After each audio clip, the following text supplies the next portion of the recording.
Hello everyone. Today we will discuss about John Milton. तो without delay हम बात करते हैं जॉन मिल्टन, जो कि बहुत ज़्यादा फेमस पोइट रहे हैं. इनका जो बर्थ है वो 9 दिसंबर 1608 और इनकी जो डेथ है वो 8 नवंबर 1674 में हुई थी. ये एक प्यूरिटन पोइट थे. जो कि मोनार्की को ज़्यादा सपोर्ट नहीं करते थे. तो उन जो पीपल थे उस टाइम पे, जो लोग थे, उन्होंने एक ग्रुप बनाया हुआ था. तो वहाँ उनमें से प्यूरिटन पोइट थे और मोनार्की को सपोर्ट नहीं करते थे. मोनार्की होता है कि मीन्स राजा है तो उसका बेटा ही राजा बने, देन फिर उसका बेटा होगा वो राजा बनेगा. तो एक तरह से इसे बोला जा सकता है कि राजतंत्र. तो ये मोनार्की यानी राजतंत्र को बिल्कुल भी सपोर्ट नहीं करते थे, जिसके लिए इन्हें काफ़ी बार जेल भी जाना पड़ा था. और वो ब्रिटिश पार्लियामेंट को बिल्कुल सपोर्ट नहीं करते थे. उनका मानना था कि जो ब्रिटिश पार्लियामेंट है वो बिल्कुल करप्ट हो चुकी है, तो उसको चेंज करने की ज़रूरत है. डेमोक्रेसी ये टाइप से ये लोग ये चीज़ चाहते थे. तो major poet of 17th century and best known for his epic poem Paradise Lost. ये 17th सेंचुरी में बहुत ज़्यादा फेमस हुए और बहुत ज़्यादा जाने गए अपनी एक एपिक पोएम पैराडाइज लॉस्ट के लिए.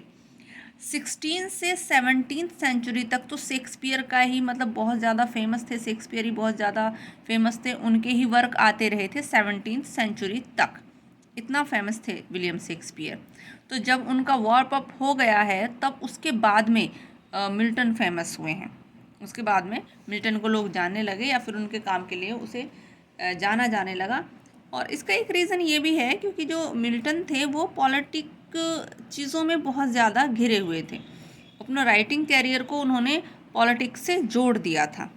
तो अभी हमने बात की इनकी बर्थ की. तो 9 दिसंबर 1608 ब्रीड स्ट्रीट चीपसाइड लंदन इंग्लैंड में इनका बर्थ हुआ था. इनके जो फादर थे उनका नाम भी जॉन मिल्टन ही था. मीन्स जॉन मिल्टन के फादर जो हैं वो जॉन मिल्टन ही हैं.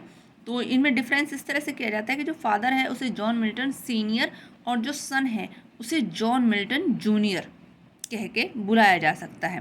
तो इनके जो फादर थे वो एक स्क्रिवनर थे who prepared wills and deeds for others, जो कि दूसरों के लिए पैसे दिया करते थे उनके कामों के लिए, यानी एक तरह से उनकी हेल्प होती थी या फिर ब्याज वगैरह पे पैसे देते थे.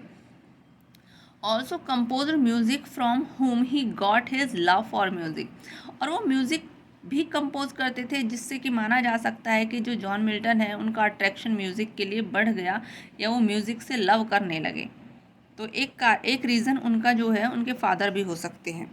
इनकी मदर थी Sarah Jeffrey, daughter of wealthy merchant Paul Jeffrey. इनकी जो मदर थी वो भी एक बहुत ही वेल्दी मर्चेंट थे, पॉल जेफरी उनकी डॉटर थे. तो इसका मीन्स ये है कि इन्हें मतलब पैसे वैसे की तो कोई कमी नहीं थी.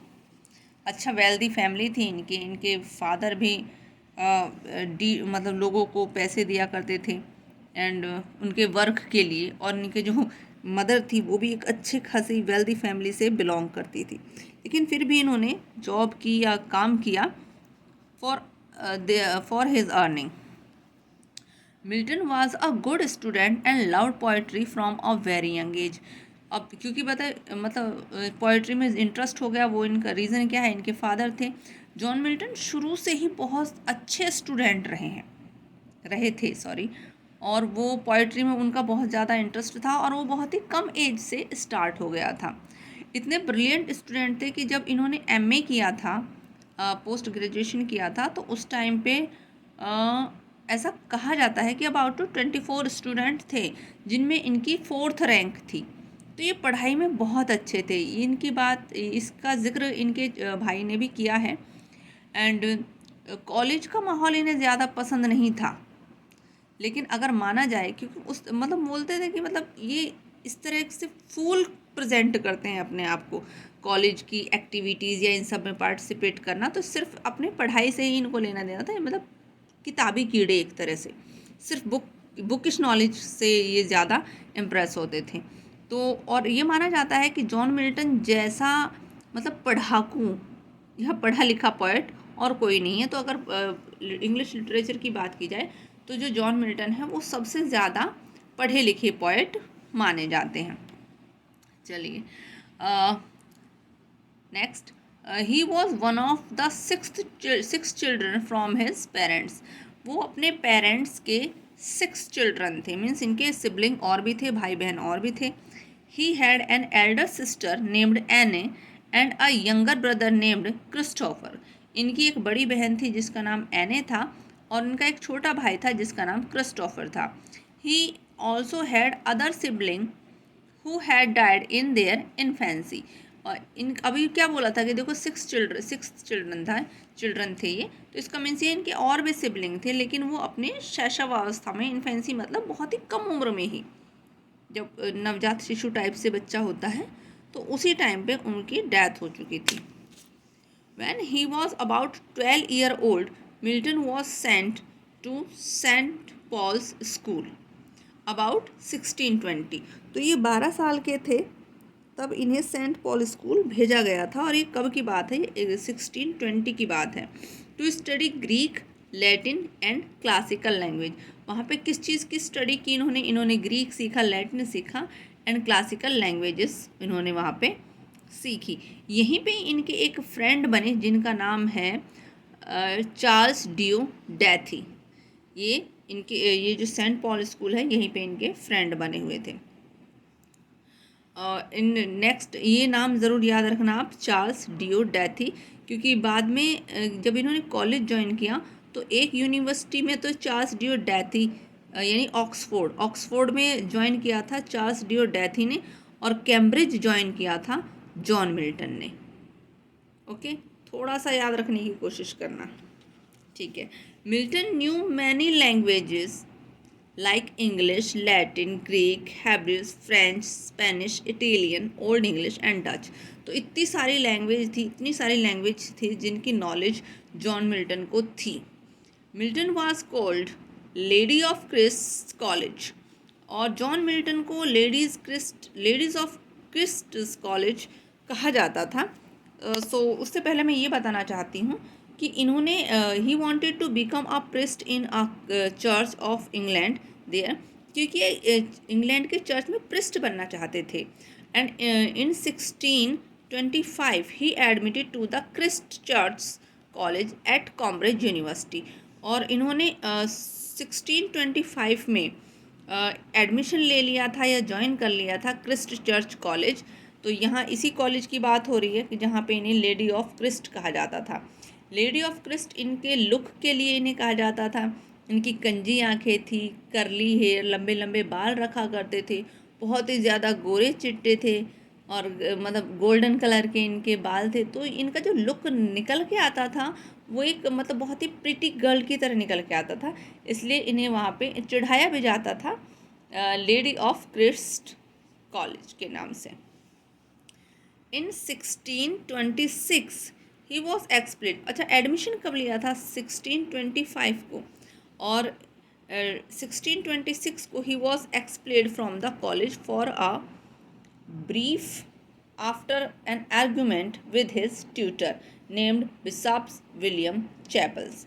तो मतलब अगले ही साल या उसी साल समझ लीजिए 26 में ये अपने एक टीचर के साथ आर्ग्यूमेंट किया था, जिसके लिए इन्हें वहाँ से निकाल दिया गया था। बट ये काफ़ी टाइम के लिए नहीं निकाले गए, वापस उसी कॉलेज में आए और अपनी डिग्री इन्होंने कंप्लीट की।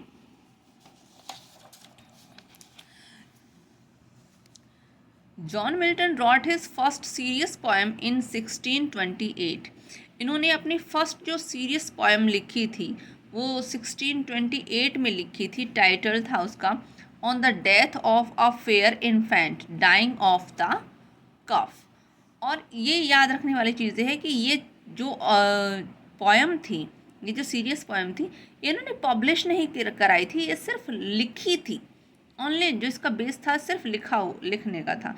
और इस टाइम पे इनकी जो एज थी वो 20 ईयर थी।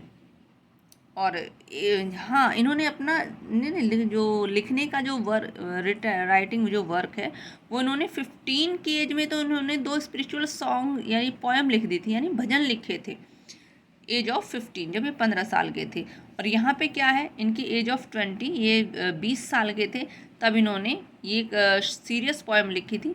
और ये लिखी थी इनकी जो अभी पहले जिक्र किया गया है, इनकी जो एल्डर सिस्टर थी एने, उनकी बेटी थी, यानी अपनी भांजी के लिए, उसकी डेथ हो गई थी, तो उसके लिए उन्होंने एक सीरियस पोएम लिखी थी। ये इनकी फर्स्ट पोएम थी, बट ये पब्लिश्ड पोएम नहीं थी, ये सिर्फ रिटन पोएम थी।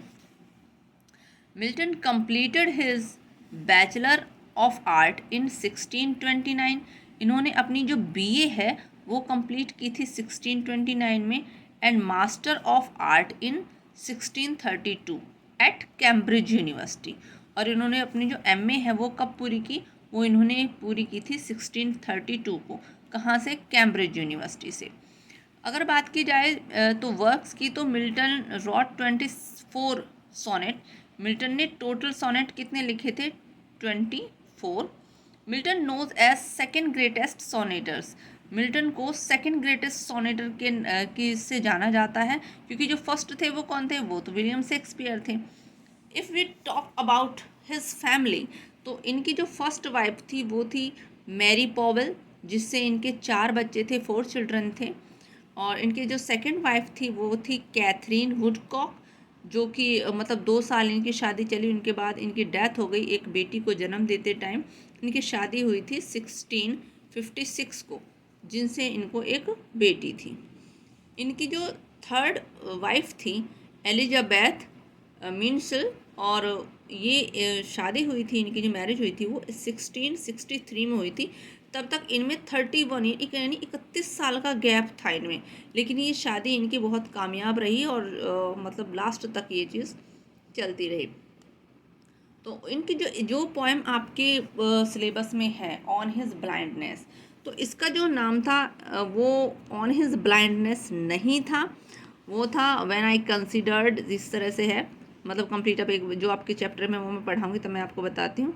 लेकिन ये बाद में एक राइटर हुए हैं जॉन न्यूटन, उन्होंने इसे John Milton on his blindness का नाम दिया गया था। अपनी लाइफ टाइम में मिल्टन ने 3 शादियां की थी, और हमेशा इनकी जो फ्रेंडशिप थी वो अच्छे पढ़े लिखे यानी पढ़े लिखे लोगों से थी। ऐसा माना जाता है, कहा जाता है कि इनका जो फ्यूनरल था उसको अटेंड करने के लिए सारे पढ़े लिखे लोग ही आए थे। क्या हो गया? पढ़े लिखे लोग ही आए थे, और इन्होंने वल्गर लोगों से कभी कोई फ्रेंडशिप नहीं रखी थी। तो आई होप आपके सिलेबस में इतना ही और इतना काफ़ी होगा। तो नेक्स्ट टाइम हम इनकी पोएम डिस्कस करेंगे ऑन हिज ब्लाइंडनेस। ओके, और अगर आपको